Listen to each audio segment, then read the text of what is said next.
Utah.com. We are here tonight with Yvonne, Nick, and current mayor Heidi Franco. And we're actually going to be interviewing some of the citizens that live here tonight. But I've got Nick here, and I want him to explain the bypass. So he's going to hold up some maps, and we're going to get this ball rolling. Hi, Nick. How are you? Hi, everybody. So why don't you explain what's happening and what your preference would be on the bypass? All right. I'm holding my preference. There's actually bypass is now gone down to two alternatives, A and B. B, I'd just as soon throw it in the toilet. This is plan A. This is alternative A. And it's coming down 40. This is River Road. And it's coming down 40 and makes a turn here with a large interchange here at, And what is at at that night. interchange? Like what? Smith's is right here. Okay. Smith, The new Smith. New Smith's is right there. Okay. And they got, with the plan development here. Okay. And then this is this open field now. Yes. Make this go westbound Right. and make yourself around the new high school, cross Midway Lane, out around the power plant, and then down to 189. This is the airport. So let me ask you a few questions. How does this affect the residents? Negatively, Yeah, I mean, obviously, positively, it's a plan to eliminate some of the traffic on Main Street. That's correct. the original plan, Right. and everybody would like that. We have enough traffic by 2050. We're supposed to be over 30,000 people in Heber City. This lane this way will not affect those of us that want to keep the open space in the North Fields. Okay. It doesn't impact the North Fields. Okay. Except for this leg right here, and just before it connects to Midway Lane or Highway 113.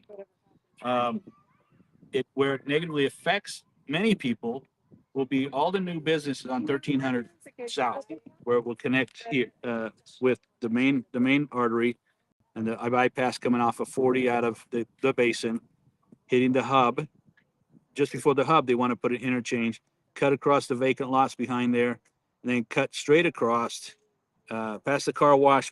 This is Walmart, and past all these new businesses.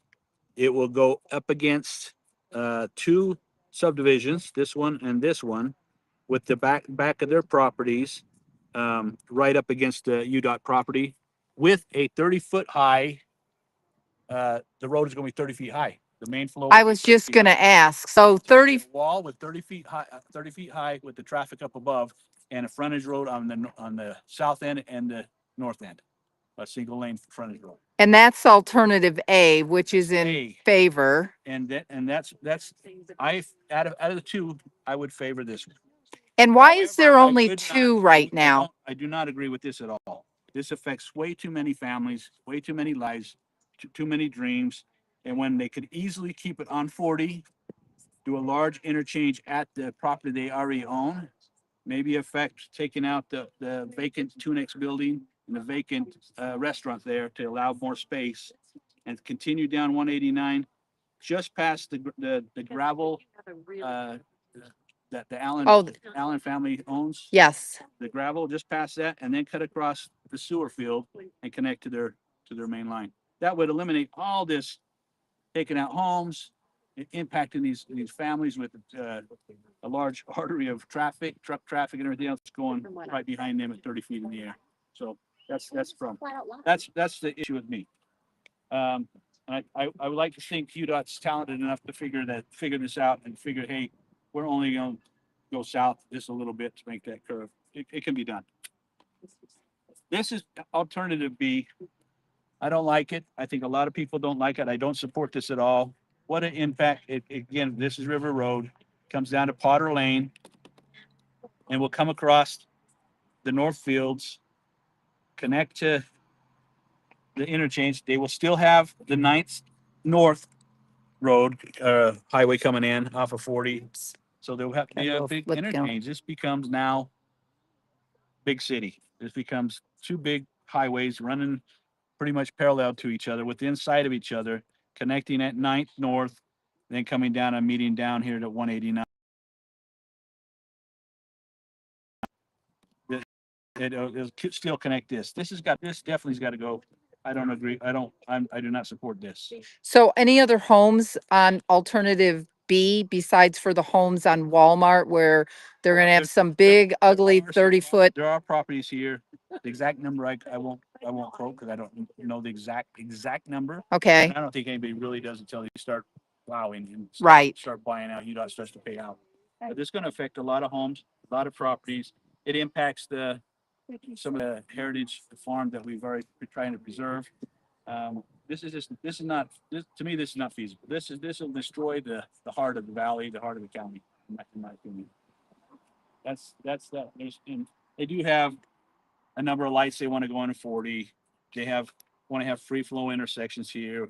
The one draft that they have, UDOT has, is they have a big flyover at Ninth North, but have it, you come off the flyover to go in the right lanes and do a huge curve, and that will take out the new businesses there at Smith's up front and the proposed businesses that have that flyover. When UDOT could easily engineer it, I would hope that their engineers are talented enough to take the flyover on the inside lane like we have going northbound on 40 connecting to westbound 80 and have the flyover on the inside where it can stay within their boundaries. That would be my hope. So they could redo that. Okay, so there you have it. It's really important if you're a citizen here in Heber to be able to show up to these meetings because if we're not showing up, then you don't have any say. And it looks like my map is frozen. Hey, Dwayne on the back end, my friend.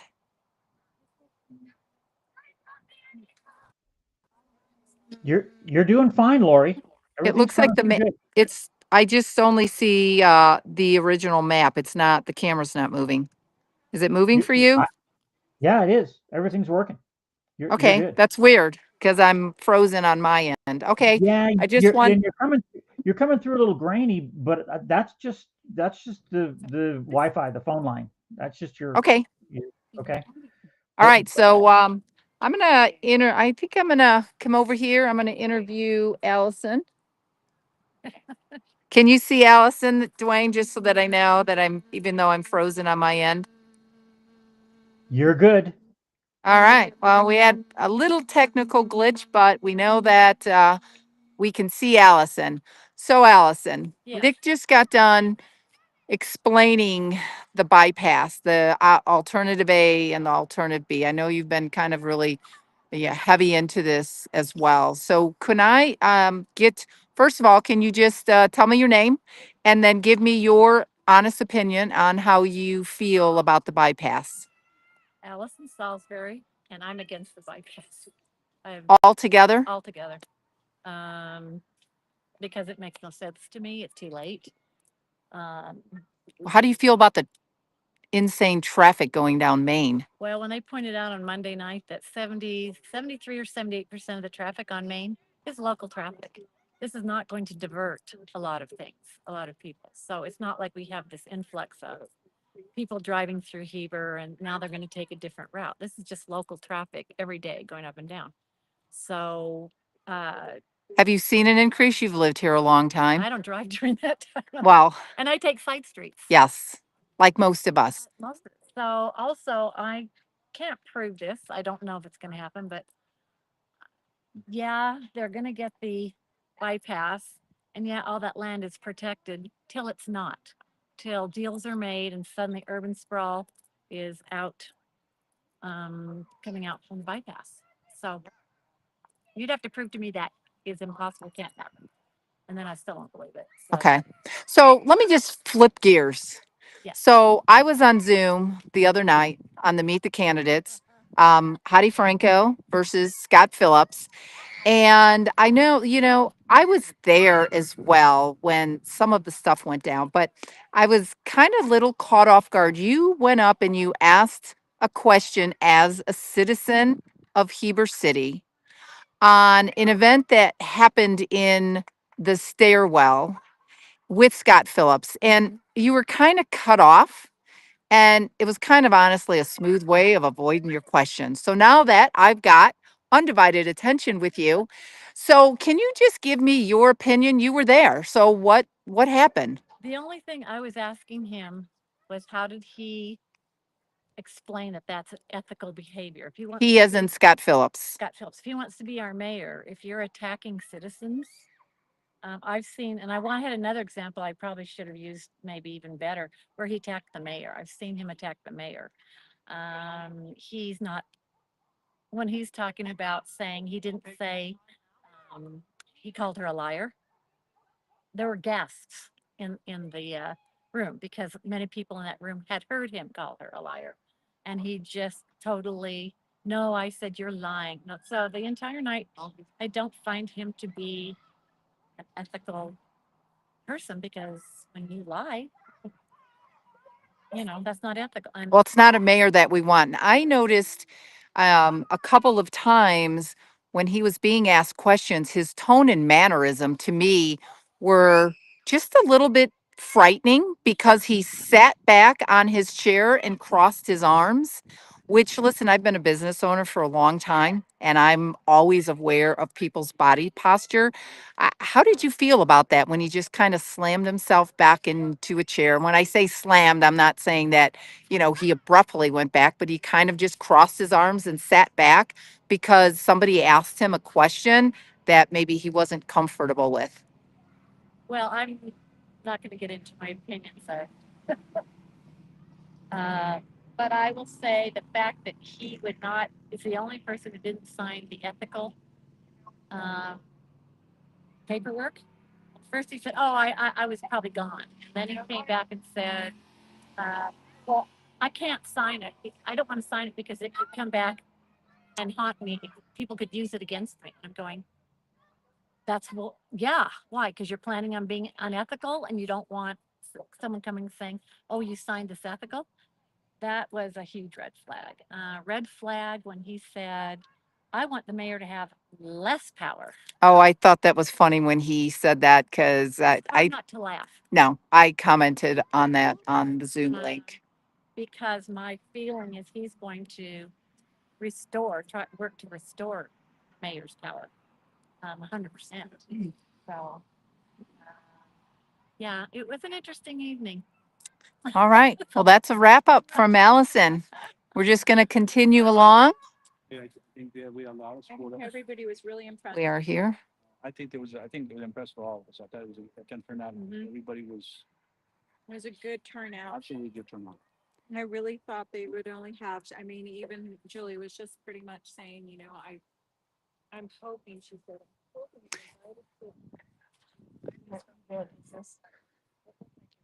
So here we are. We're at Wheeler Park, Heber, Utah. And what I call the three powerhouse teams, Heidi, Franco, Nick, and Yvonne. They're just out here talking just to the regular citizens, asking them what they think really about really what's happening. How could we better Utah? How could we better Heber, Utah is really just like one of the biggest things. I think being part of Heber, Utah, since 2015, I really honestly think that there has been some changes. And in order to take back and give back to the citizens on really what they're looking for them to have a little bit of their freedom. And I know housing was addressed, the cost of housing. I honestly don't think tiny little houses is going to change anything. We need to figure out what's going on with the taxes and how do we help the current community, the elderly that are living paycheck to paycheck. And that's really what it's all about. And what are we going to be able to provide for our kids that are up and coming that are hoping to remain here in Utah?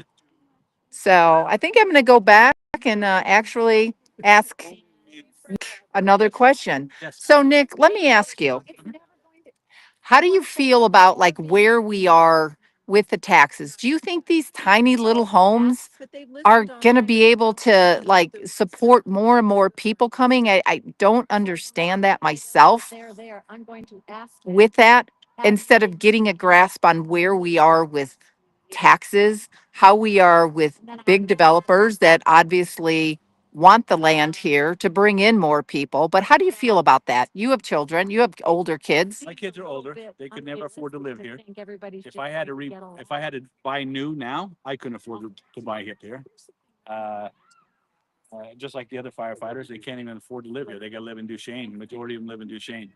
So the taxes, I think we're taxing everybody right out of here. People with fixed incomes are really hurting.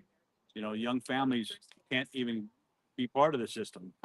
Um, public workers can't afford to live here. So I think we gotta do something with, you know, a little more with the sales tax, so we get the people that coming in here paying a little bit more. We need to start living within our needs, we can't build Disneyland. This is the Main Street Park. Great ideas, but can we really afford that? Can we start taxing the people for this? You know, and all the, and the maintenance and all that stuff for what together. is just too much. This is too much right now. This may be, some of these things can be done later on, but this is the type of stuff that I won't grab a hold. I think the park looks great the way it is. I think they could update the bathrooms, the pavilion for where people have picnics. But the rest of this stuff this is a good wish list. Right. And it's been functional and working, you know, even with the farmer's market. I think if you look at this, and you look at all the concrete that's going in here, the grass is gonna become less. It's like an amusement park. Right. And if we want an amusement park, maybe they could put it out. Maybe something like this, a park could be put out by where the fairgrounds are. And where it can be used. Right. Stay to the beautiful city downtown. Right. Right. All right. Well, thank you for that. Oh, you know what, Nick, I have another question that I want to ask Yvonne a question. Why are you running for Heber City Council? Well, I served my country 25 years. I served, I'm still serving in Salt Lake City Fire Department 32 years. I've got 42 years in uniform, serving the public. It's just something in my blood, and I want to continue serving people of my town. This is my neighborhood, so I want to continue serving here. That's just something that's rewarding for me, just to do things for other people. And you feel you can make a difference? Oh, absolutely, absolutely. New blood, fresh blood. It's like having a cattle ranch. You don't keep using the same bull. You want to bring in some fresh blood, fresh ideas. Right. All right. Well, that's a wrap for right now with Nick and Yvonne. Would you mind Oh, that's fine. if I so let me ask you a question. Sorry, audience on the swivel camera here. Why are you running here in Heber? Running or seeking reelection because I've been solo on the city council for quite some time. There's been a lot of times. I made a promise when I first ran back in 2021 to the citizens that I would do all that I can to make sure that their voices were heard. And that I would do all that I could to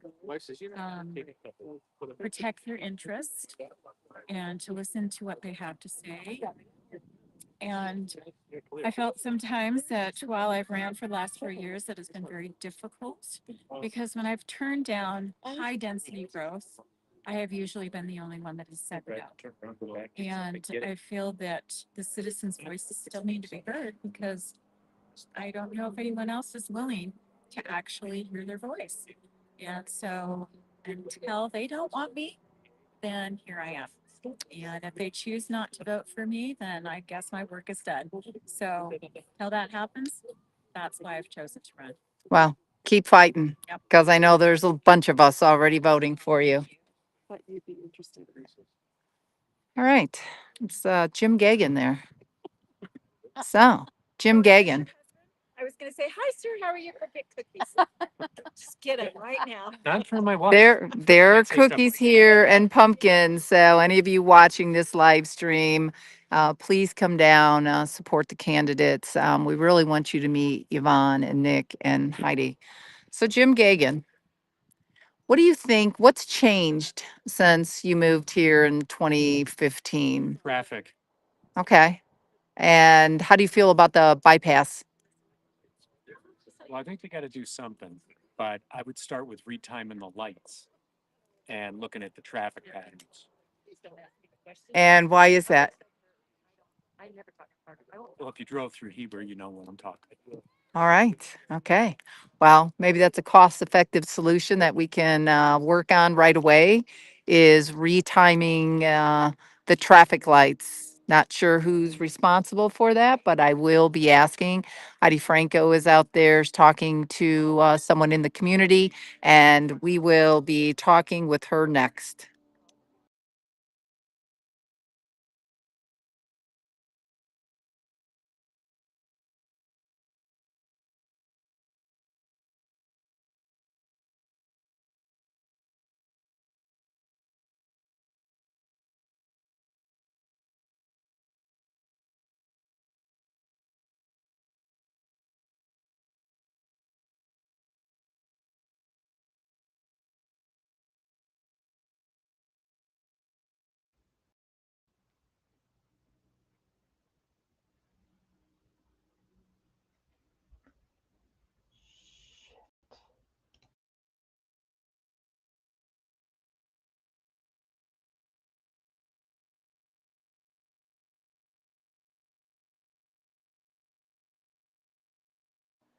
Okay, I am actually going to interview Jill Watson next. She's a citizen actually right here in Wheeler Park.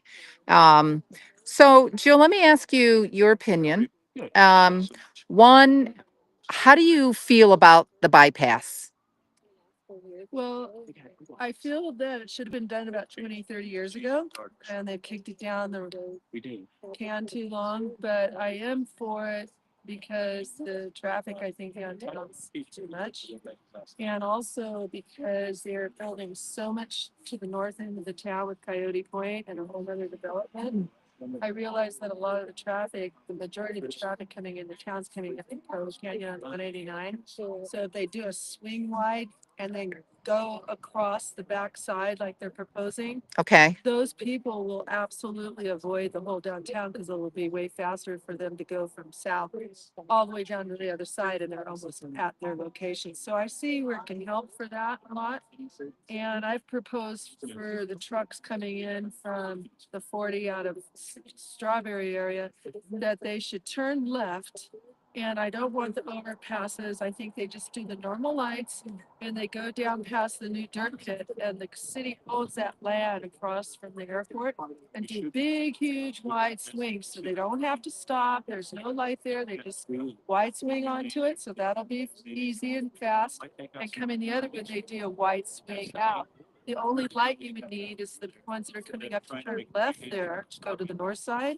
And I should suggest they add an extra lane so everybody could still not stop at the light. Just leave the people that need to stop at the light now and then will do it. You've still got a lot more flow. So I think because they kicked it down the can too long, I think they do need it. But that's just, I think it will help on the traffic. okay. So let me ask you another question. What are your thoughts on Heidi Franco as our current mayor? I've been to a lot of city council meetings and I think she handles them very fairly, very measured. And I just really like the way she gives everybody, she just makes it all flow the way she handles the meetings. And I think she's very good about conducting the meetings for the city. Okay. And how'd you feel about, they was it last night or the night before? I'm getting my nights mixed up. Anyway, so they had to meet the candidates, at the town hall there. And how do you, how, so you were kind of involved a little bit on ranked choice voting, like a lot of us, but we got it passed. And I know that, you know, many people were ecstatic about it. What's your opinion on ranked choice voting and why? Well, my ranked choice voting, you can't audit it. And even now, we don't really have much of a situation to audit. I'm a big proponent after helping do hand count for our county council meetings and for, well, actually the GOP we did, and we did a bunch of the counting that way for our delegates and stuff. And we were able to do easily 200 people in 30 minutes with color ballots. Just separate them, and then you have 4 people. You have two people witness. One person calls, one person tallies. Everybody's, at the end of the day, win or lose, everybody's happy because it's fair. The problem with the mail-in ballots is we don't know how many of the ballots are coming in from people who aren't real citizens.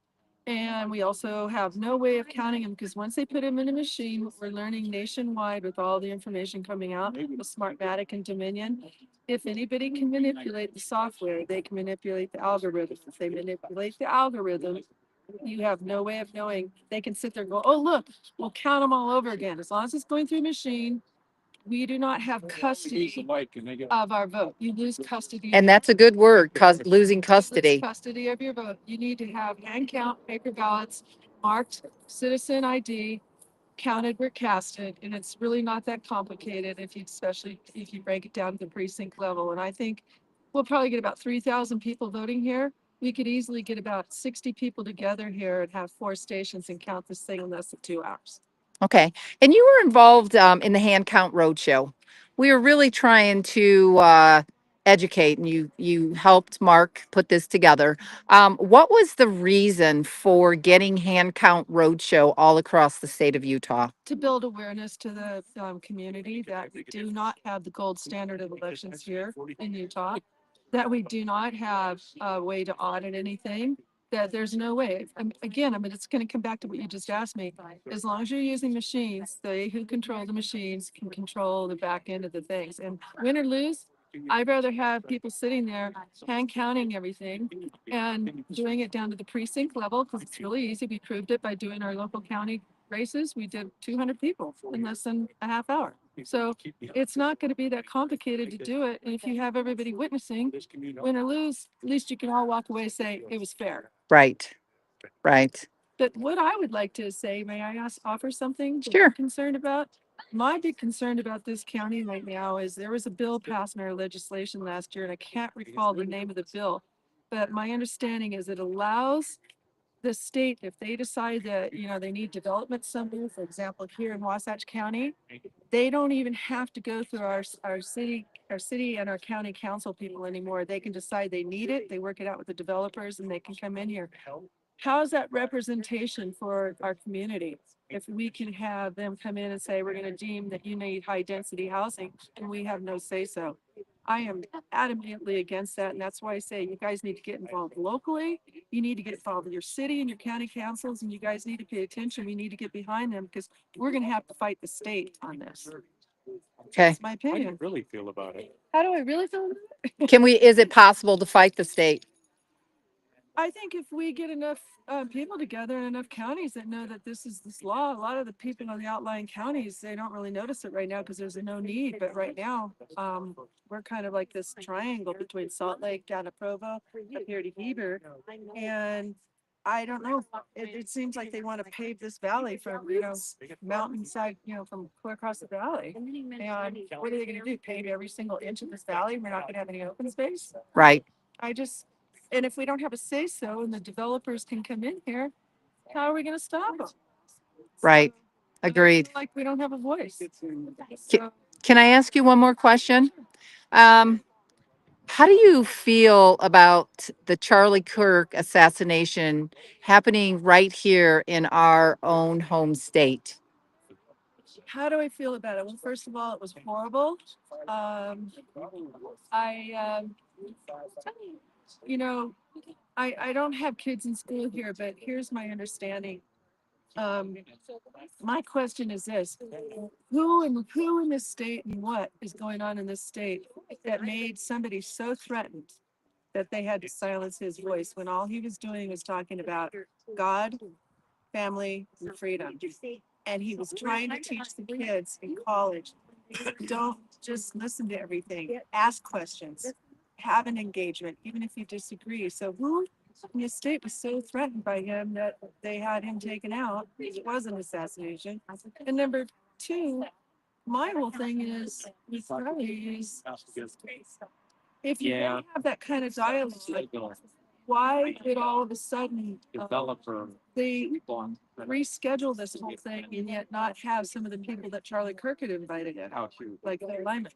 Instead, they had all the people, their opponents, and they completely silenced him, and yet he was the one that was with Charlie when they were here. So to me, I think there's a lot of silencing going on with that whole thing, and it's a serious question. And I think the reason why we have this, the other question should be the agendas that this governor, this state, in my opinion, has been pushing with the UN and the whole local community and everything. They keep saying, "Oh no, we're trying to, He's not elected. let's all get along better and tolerance." But tolerance for what? At what point do you have to tolerate things that are changing the mindset of your youth? And what do they have to tolerate? Because if they're the ones that are responsible for the last 10 years of pushing all this stuff in the state, and they have created hate. They have created the division, not us.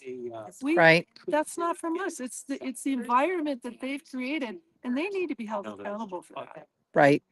Right. No, I like what you said. Thank you very much for making a comment on that. All right. Thank you.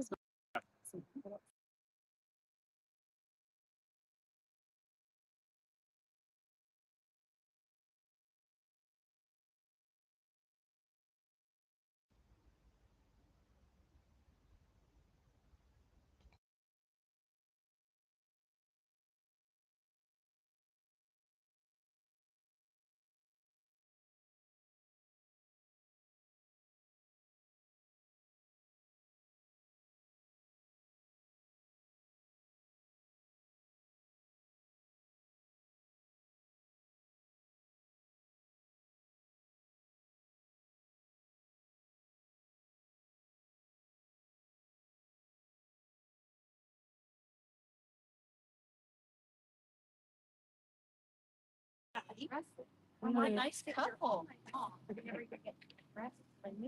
You want Nick and I to talk together? Yeah, that's fine. You So want them to just sit down here together? yeah, why don't you have a seat? We're getting ready to interview and ask Heidi Franco some questions as more people stop in. Grabbing the beautiful pumpkins and I'm sure the delicious cookies. So here we go. We've got Nick and Heidi. So Heidi, what do you think your biggest accomplishment has been since you have been mayor so far? I think the number one thing for me is to keep my word to the citizens. I promised I would protect their air quality and their water quality and their open space, and I have delivered on that promise in the last 4 years. Wrote that air quality ordinance, co-wrote the sensitive lands ordinance, proposed the stormwater management ordinance, did the mapping with the Utah State Geological Survey to map the wetlands in the Provo River and in the North Fields and up through the upper Provo River past Jordan now. So I've done so much to protect air quality, water quality. Then as chair of the Open Lands Board, I've been able to propose 9 projects to the county council for that $10 million open space fund. And we leveraged it for 623 acres to be preserved in perpetuity. But we only spent 10 million, and that 10 million was matched 6.5 times to pay for that 623 acres. Now, they're not done deals yet because we have to wait for the leveraged money to come in. But that is so important to me to keep my promises to the. Okay. So I was online the other night when Meet the Candidates was going on. Yes. For me, I was a little caught off guard on maybe some of the comments that made. The one thing that kind of made me just a little upset was Allison was asking some questions and he just really kind of just did a workaround I always, kind of like a slick move. I can't answer your question. I'm not going to. And then her time was out. But how do you think that went? And I was especially concerned on the ethics, um, policies that they were talking about on signing and not signing. So can you comment on that? Yes, there's federal ethics codes, there's a state ethics code, there's a city ethics code, and then we also sign ethics code for like the sewer district that I'm on, Heber Light and Power, the Wasatch Open Lands Board, and then we also have a yearly ethics code from the state auditor's office in the different boards that we sit on, as well as the city council. You can see there's a lot, right? And then I also had to sign an ethics code for the campaign. And each one of these ethics codes say, treat others with respect, do not attack them personally, do not attack their family.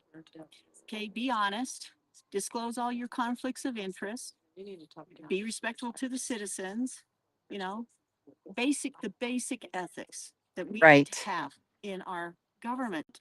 There's nothing in there about the mayor monitoring Facebook for somebody He else. kind of laughed Nothing at at me, all. and I said, you know how I feel. Mayor's not a babysitter. I'm sorry. Well, I think when you sign on to Facebook, there's something you have to sign that's like, I'm a grown up and I'm not going to do Something any of like that. that. Yeah. Yes. And I mean, we are public figures. We are putting ourselves in the public eye. And the Supreme Court has said many times that if you're a public figure, people are going to say whatever they want to about you because you're the one that put yourself in the public eye. Right. The only thing they can't say is, I want to kill you or I'm going to harm you, because then the police get involved, right? Right. But if they want to say you're good, you're bad, you're ugly, you're smart, whatever it is, that's their freedom of speech because we chose to be public figures. So nothing in any ethics code says that somebody has to defend somebody else according to whatever ethics code Mr. Phillips thinks that is out there. He needs to read the ethics code and he's not signing them. So obviously he's not reading them either. Yes. That's a very good point on that. What do you think of the bypass? Well, we've always wanted the bypass here because that was talked about 30 years ago when I came to this valley, but it was always the same route, right? It was going to go up Highway 40, down to Southfield Road, straight pretty much up, and then around to where that 900 North Smith new light intersection is. And that was always the route that everyone had said, yeah, that's what it's going to be. There was kind of a fight on the southwest corner of Heber because of that 1300 South Road that goes in front of Walmart and was supposed to go across there. But the majority clearly agreed for 30 years, and there's a county resolution, there's a city resolution that go way back to say, go up Southfield Road, go straight, and then go over to Smith. And then the UDOT came along with 13 alternatives, right? And the one that has stuck, that was proposed by a local architecture firm, as well as some previous city council members, was the one that went straight through the Northfields to River Road. That was so shocking. That came out of the blue. And yet I documented that it was previous city council members that went to UDOT back in 2019 and said, go through the Northfields. And they never said it publicly. But it's on my blog website at HeidiFrancoHeber.com, and you can check out that documentation yourself. Okay. Thank you for that. The last question that I have for both of you, and I don't know who wants to start first. We all did a vigil here for Charlie Kirk. So how did you feel when you heard the news and that it happened here in our home state?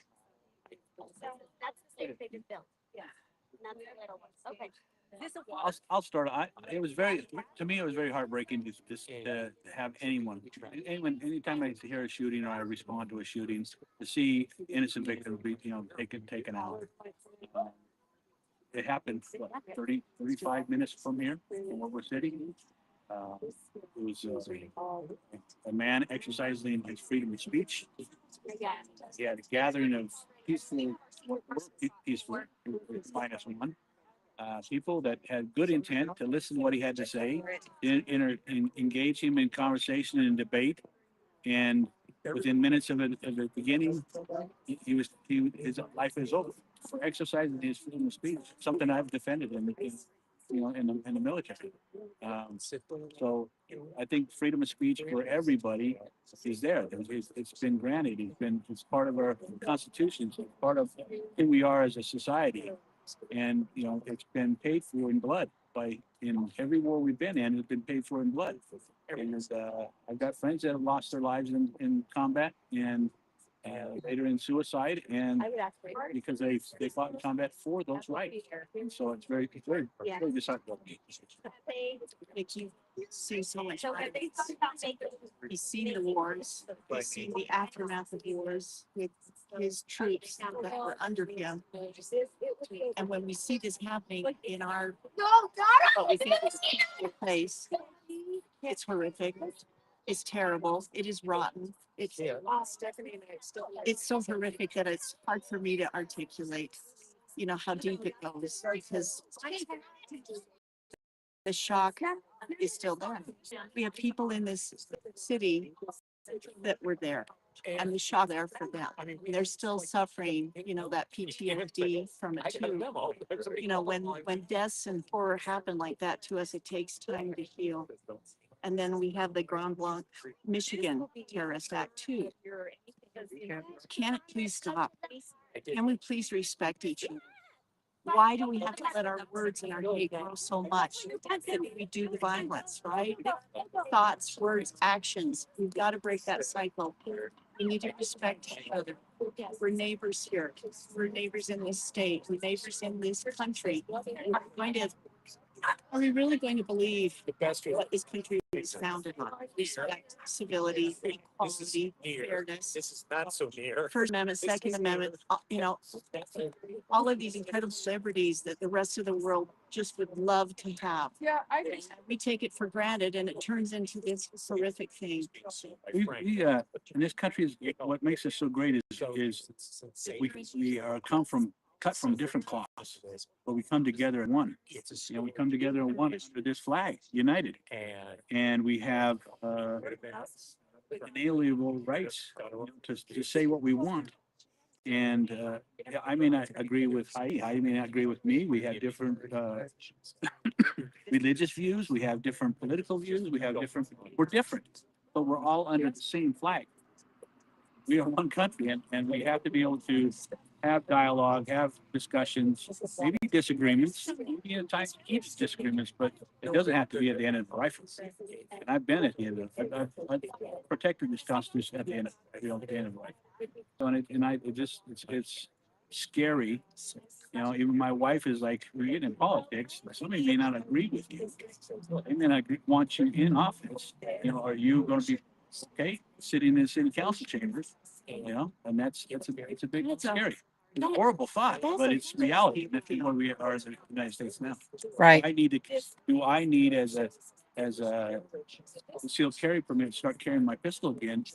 I need to a city council meeting in a public building where I'm trying to represent the people. I need to self-protect myself there. I'm not gonna let nobody know I'm there. It's ugly thought, and I shouldn't have to feel that way. I shouldn't have to feel that. I'm looking over my shoulder because that comes from years in the military. I don't like. Well, even our churches, I mean, when I attend, it's just like I'm always walking who's coming in the back door. But let me ask you both a question, and this is actually a question coming from me. So since our borders have been open, I and Heber have seen a bit of an uptick in crime. Um, how can we better protect the citizens? I know that there's a lot of controversy with Spencer Cox allowing them in. That's my opinion. But we do see more and more here on the streets, and we see them in the parks. I mean, what are your feelings about that? And again, that's a personal question for me. I just talked with the chief with the Grand Blanc, Michigan, shooting. I said, how can we assure our citizens that we are on top of this, that they are safe here? He's doing a new initiative to provide active shooter training to the community. That'll be coming forward. We have an agreement with ICE, right? That if they're committing crimes, ICE gets called. If they're arrested, right? If they're arrested, ICE gets called. The only crime that I've seen, and it's really not demographically or related. It's just domestic violence. We've always, that seems to be, kind of a hot spot there, domestic violence. But we still continue to have the regular DUIs. We still continue to have regular drug abuse that happens. It's pretty rare, but it happens, right? We've been able to keep gangs out of our valley. They like to keep trying to come in, but we're on top of that. We have been as long as I've been on the city council. I could tell you a lot of stories on that. Chief Booth did an amazing job, and now he's retired. We expect Chief Sever to do that same job.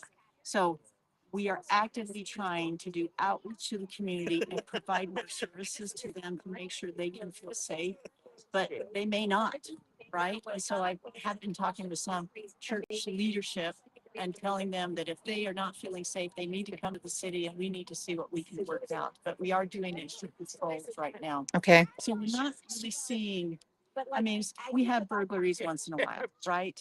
But usually we're able to catch them relatively fast. There's really nothing outstanding out there that's just hanging on and we can't solve. So we're doing good that way, right? And I've always pushed for another police officer every single year. Because why? Because we're growing. We can't stretch them too thin. Right. And we also can't just rely on the goodness of our citizens to keep us safe, right? We need to be able to protect our citizens 24/7. So those are things I've done. So I'm not seeing any crime wave or relationship to any particular group, but I feel like we are growing. We used to get 20 calls a day. Now we're up to 40 or so a day. It can vary, right? Weekends, holidays, things like that. But it's not hundreds of calls every day. See what I mean? Right. It's within our growth parameters. So does that answer your? Yeah, it does. Do you have any comments on that, Nick? Yeah, I don't want to demonize any one group, especially if there was a group of people speaking one language or another in a park. I can't, I don't have any right over there to ask them what their nationality is. I come from a Latino background. My parents and my grandparents spoke Spanish in the house. And U.S. citizens sent all their sons off to war. But if you look at the cross section, and I've gone through and looked at news articles and that's where I've got my sources of where the crime has been in this county, and it's across every group of people. The DUIs are a cross section of people. We've had two sexual related crimes by sheriff's department employees. It's just a cross section. In my department, we've had problems with individuals with sex crime. Fire department, we had people throughout the state. You got a fire chief that's got a sex crime against him. So here in the valley, I think we live in a pretty safe place. There's some knuckleheads that try things. In this nice neighborhood, I had 5 young individuals in my backyard at 2:30 in the morning, within arm's reach of my back window where it was open, and I heard them talking. And while that was going on, my Ring camera picked up one of the knuckleheads trying to get in my truck. So 5 in the backyard, at least one going around the vehicles in the driveway. And when I called PD, when I confronted them, went outside the house and confronted them. They took off running, and 2 of my actually escorts went down this end of the street, and I realized I'm kind of putting myself out here. Didn't have my cell phone, and when I finally got PD, they did respond very quickly. 2 officers that were on duty, and I didn't know how many officers were on, but I was curious how many officers were running in the city at that time. And Heber City had 2 officers on duty that night at that time. 2. It's taken us time to get there, believe you me. And that's been a real priority of mine. Good. And if with my ride-alongs with the sheriff's department and with the police department, and my questions with the 2 officers that took me out, the 2 sergeants, one from the sheriff's department, PD. Great guys, great bunch of guys. The people that I did meet and the things that we talked about while we were on patrol. They're doing the best they can with the resources they're granted. What I would propose and what I want to push if I'm elected is I want to get more patrol officers on the street. That's where the bang is. Right. That's where the money's going to make a difference. Getting more patrol officers, allowing I mean, it's got to be pretty scary for those guys. You know, they have, you know, with them both running short of people, and the county sheriff's, it has the enormous responsibility, the whole county. County. So their backup's a ways away. Yeah, they do have high patrol and they may have a DNR cop out, but their backup's way behind. And so I think they're making a presence. They're doing the best job they can with the resources they have. I would like to see more. Agreed. I would too. Yep. And that is the deterrent. You know, the black and white patrol cars, marked cars, they're very professional. When I did ride with Heber City PD, I was, you know, the police cars are shiny, they're well-disciplined guys, their uniforms are sharp, they look sharp, they present themselves well, they're just short in numbers. Okay. The more we have, the better we will all be. Well, thank you both. So you should know what the number one crime is in our city, traffic violations. Really? Yes. Like violent traffic, No, rage no, traffic, or speeding, running it's that kind of thing, stoplights? Right. Yeah. So that's the biggest complaint, I'll just say. That is the biggest complaint. And so we've got a new motorcycle cop that is helping that way. We're getting some e-bikes for the police so they can get up on the trails when there's issues there too. So we're trying to do more in order to protect the safety of our city. We want to keep this place safe. Okay. Well, that's a wrap. There you have it. Heidi Franco, you have my voice. Nick Lopez, you have my voice. Yvonne, you have my vote. And this is a wrap. This is Lori Gagan with KMMU. And to take a look further at this interview, you can go to mainstreetmediautah.com. And that's a wrap as we get in to the sun, the moon, beautiful Wheeler Park. And we obviously want to keep it this way. Sorry for the phone going back and forth. It's a new podcast device I have, still not used to it. But good night from now from KMMU.